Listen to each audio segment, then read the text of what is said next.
let's talk about camp, all right, a Refuge Hunting Camp. So it's 3 days, it's 2 nights. We don't go longer than that because the kids always give out, everybody gives out. There's a whole lot happening in a 3-day period. I never worked all day. Full, they just get tired of eating. Typically, they show up at noon on one day.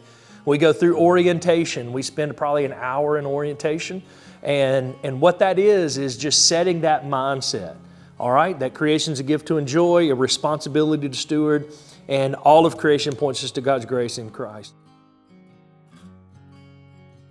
And so they hunt that first afternoon. My goodness, the excitement of that first afternoon's hunt is hey, I left my orange vest at home. I need bullets. I need, a hat. I need a coat. I need an orange vest. And so anyway, there is so much anticipation about that first afternoon. This group came from Pascagoula, and they left this morning early. They drove up. They stopped at Chick-fil-A. They got here. They're running around like ants all over the place, and good night, they're excited. And they'll go hunt. They'll come back in. We'll eat a big meal. Mr. Stanley and Mr. Jeffrey are cooking tonight. We always have a great meal. Various people coming to cook. Wait, you come back. Yes.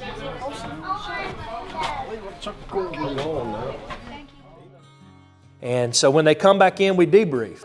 And really the debrief is really important because we're driving home. What'd you see? Did you have a good time?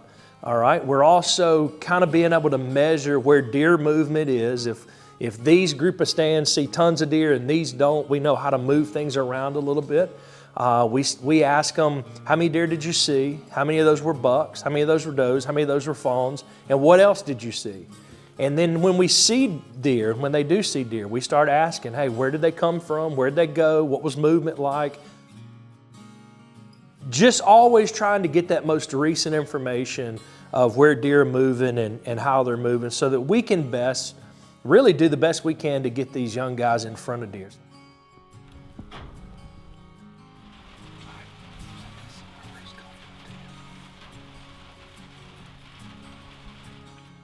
Each night we have a Bible study. Each morning we have a Bible study.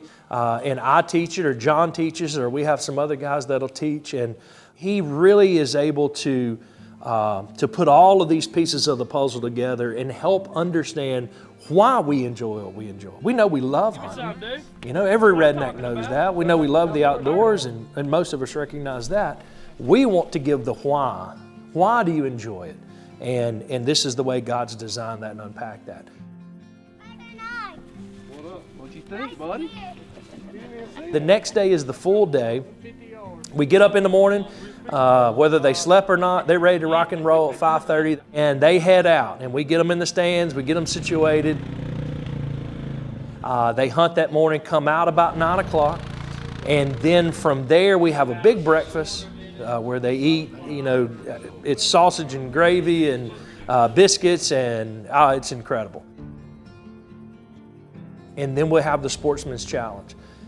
So we teach them how to shoot, let them be somewhat proficient at it, and then we break them up into teams and they compete. And we get to shoot clays, we get to shoot archery, we get to shoot 22s, just to give them opportunities to shoot and be a part of, those things. Oh, really? There we go. And it is incredible. The Sportsman's Challenge is so much fun, and it's just something that for years we've done, and they just really, really enjoy that. So then they go back hunting that afternoon, and most of them sleep that afternoon in the deer stand.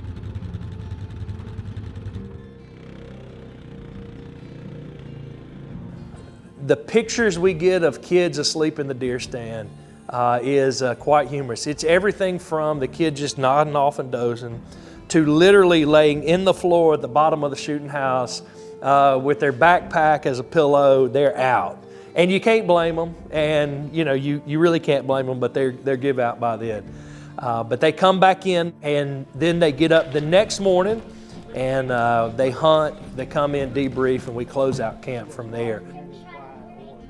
He was wide. And that is all these little guys want. Really, that's all the teenagers want. And it's just a lot of fun. We see really just so much impact. God uses these things in such an incredible way. The simplicity of a hunting camp.